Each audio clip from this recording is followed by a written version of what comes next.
never get it right. Left in the dark, but there's a light.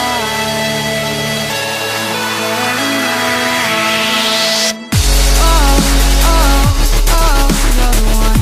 Oh, oh, oh, my only one. Oh, oh, oh, you're the one. Oh,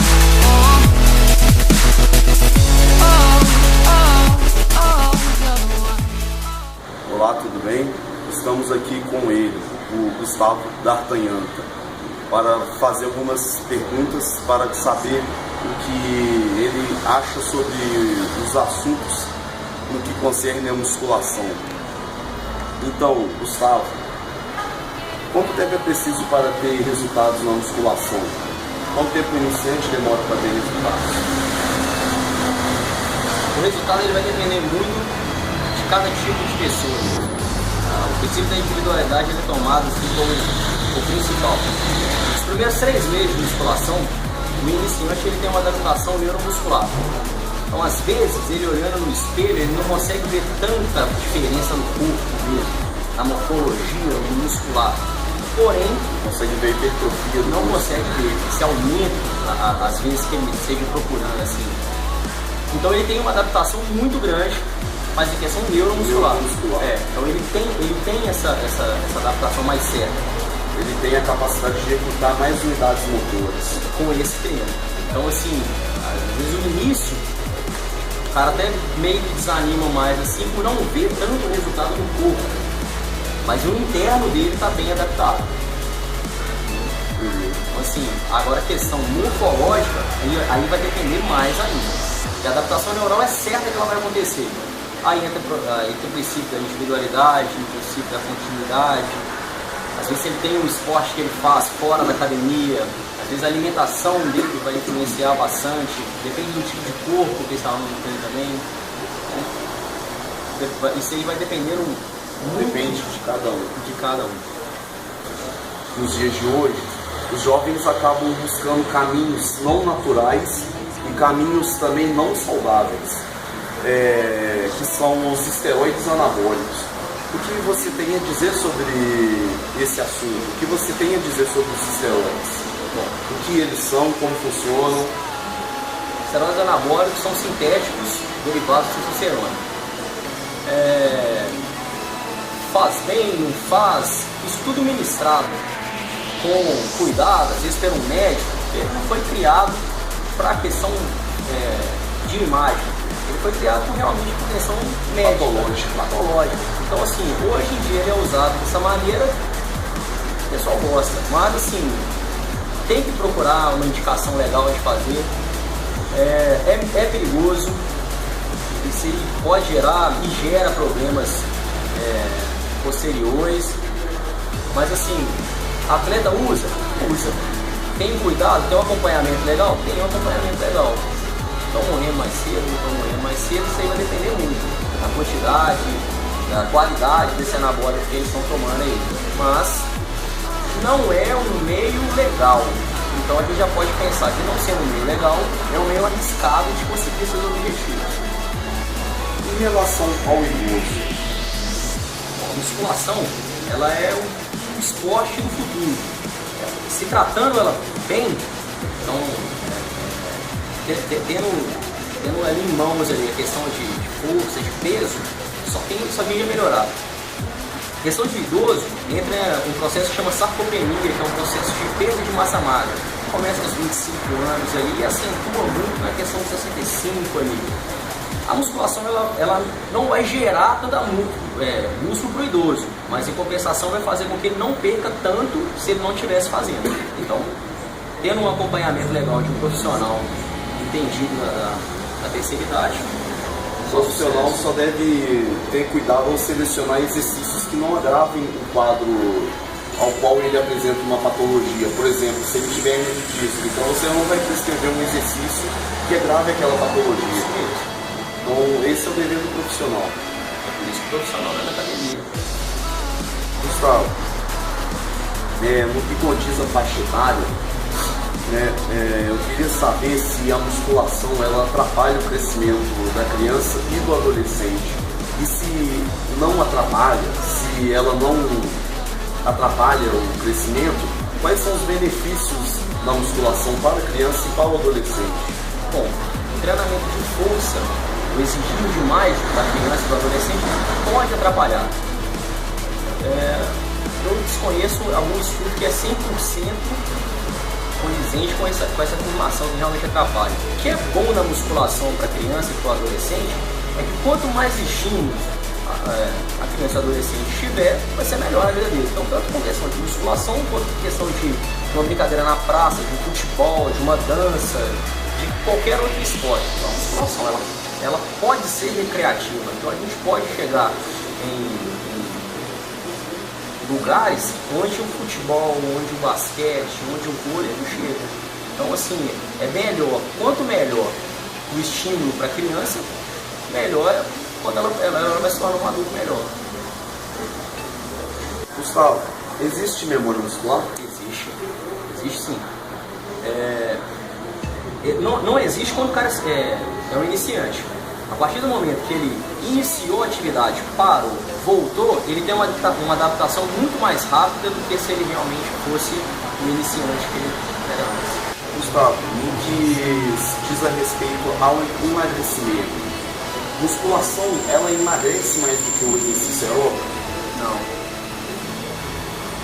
Assim, se você for pensar no momento, na hora da prática, o aeróbio ele gasta mais caloria. A musculação, ela vai fazer o músculo ficar mais ativo, ou seja, quando ele acabar de fazer, ele já tiver no momento dele de descanso, o corpo ainda vai estar buscando mais oxigênio. Então isso aumenta a questão do gasto. Então, para a questão de emagrecimento, os dois combinados é a combinação perfeita para o objetivo final. Beleza, tem até a ver com o tamanho da massa magra, né? Porque a musculação, o músculo ele foi submetido. Então o aumento dessa massa magra vai fazer com que ele gaste mais calorias, né? Porque vai buscar mais oxigenação. Com isso, vai deixando o famoso metabolismo mais acelerado. Gustavo, como o exercício aeróbico, ele demanda uma energia muito alta para executá-lo, muitas pessoas têm dúvida se ele acaba atrapalhando no ganho de massa muscular. Isso é verdade ou não? Isso é muito contraditório. Tem autores que falam que o aeróbio antes ele vai atrapalhar na sua questão de ganho e depois isso piora ainda. Isso vai depender muito do aluno e de como ele está adaptado nisso daí. Qual que está certo, qual que está errado? Não tem como falar isso aí. Não tem como. Porque às vezes você fazendo a musculação antes, que você gasta o seu glicogênio todo e vai fazer um cardio depois, às vezes você não consegue fazer a suplementação logo em seguida, você vai entrar, o seu descanso ele vai ser ativo, você vai estar fazendo às vezes uma esteira, às vezes uma bicicleta, e às vezes fazendo o aeróbio antes, gastando um pouco de glicogênio, chegando lá na musculação, não vai ter tanta potência, às vezes não vai ter tanta força para gerar, às vezes, a mesma força que estava acostumado a gerar. Então isso vai depender muito de cada aluno. Dica, assim, é que vale a pena fazer os dois, ver qual que o aluno adapta mais. Com o treino antes, a ciência, isso aí, a ciência fala que perda de massa magra é uma atividade contínua entre 60% a 85% da sua frequência cardíaca aeróbica. Ali você consegue atingir a sua massa magra.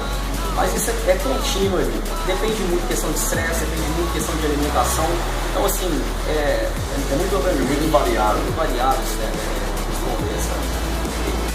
Bom, Gustavo, as pessoas hoje em dia têm um estilo de vida muito corrido.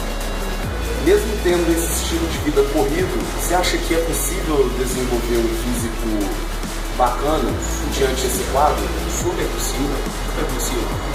A hipertrofia, ela tem a ver muito com a musculação, com o exercício físico, mas o que manda mesmo nela é a questão nutricional. Então, assim, você deu um estímulo para o músculo, alimentou bem, descansou, tranquilo demais. Então, assim, às vezes um treino de hipertrofia, em vez de ele durar 1h30, 2 horas, reduz esse treino, deixa ele bem intenso e consegue fazer tudo sossegado. Esse assunto, a hipertrofia, qual o melhor número de repetições para um ganho significativo de massa muscular? Bom, basicamente a hipertrofia ela consiste entre 8 e 12 repetições, mas ela existe da primeira até a última repetição que você vai fazer. Eu vou fazer 20, 25 repetições, a hipertrofia ela está existindo aí. Às vezes não é o objetivo, mas ela está acontecendo. Existe um outro tipo de hipertrofia que é às vezes o treinamento de força, né? E aí você cai um pouco nessa questão de quantidade de repetição. Então em vez de 8 e 12 com a carga relativamente forçando, você cai ali para 4 a 6 repetições, mas completação você aumenta série, você aumenta muito peso, e esse tipo de treino já é um treino que vale a pena você fazer com um acompanhamento melhor. Não um treino que dá para você fazer 8, 12 repetições sozinho ali. Vale a pena você ter um cara ali mais perto, que realmente você vai chegar muito forte, muito próximo de sua falha. Quais são os melhores exercícios na musculação? Galera, o melhor exercício que o aluno consegue fazer ele bem feito. Então assim, tem alguns que são mais preferidos e não são os melhores. Por exemplo, uma mulher que quer ficar com uma coxa legal, um bumbum legal, usa-se mais a questão do agachamento. O homem que quer sair, quer ficar com aquele peito legal, supino, crucifixo, então isso depende muito. Os carros-chefes, supino, agachamento, rosca direta, pula e costa. Então esses aí são os que mais realmente tem assim, na questão de preferência aqui na academia. Gustavo, quantas vezes os usuários devem treinar por semana? Bom, isso aí depende. Aqui na academia funciona assim. A gente pergunta quantos dias disponíveis ele tem para treinar. Na hora que ele fala esse dia, essa quantidade de dias e o tempo necessário, o tempo disponível que ele tem para ficar, a gente muda de acordo com aquilo ali. Então assim, dias necessários são os dias que ele tem para me fornecer. Gustavo, geralmente, o que os alunos que frequentam a academia costumam comer antes e após o treinamento? Isso aí depende também. Como a academia é muito grande e às vezes tem a parte que ela vai fazer a musculação e logo depois ela vai fazer uma aula coletiva, então ela vai ter um trabalho cardiorrespiratório, vai variar muito do objetivo que essa pessoa tem. Vamos pôr aí a questão da hipertrofia. Existe uma regra básica que antes do treino a pessoa vai comer certo tipo de carboidrato, depois do treino certo tipo de proteína. Pessoal, eu quero emagrecer, vou comer o carboidrato antes, que a gente sempre vê falando? Não. Aí é interessante mesmo procurar um nutricionista para ele realmente indicar o melhor caminho para otimizar o resultado daquele aluno ali. Mas o básico para a questão de hipertrofia é carboidrato antes e proteína depois. Durante, se o cara quiser entrar, às vezes com uma suplementação de maltodextrina, uma dextrose que ele quiser tomar, não deixa essa qualidade, às vezes, de energia cair. Ela vai tentando manter esse nívelzinho mais superior. Mas vai depender muito do objetivo de cada um. Onde é o maior rompimento de fibras? Ação excêntrica ou concêntrica? E você poderia citar para a gente um exemplo, falando na parte cinesiológica? Claro. Os últimos periódicos que eu venho lendo assim,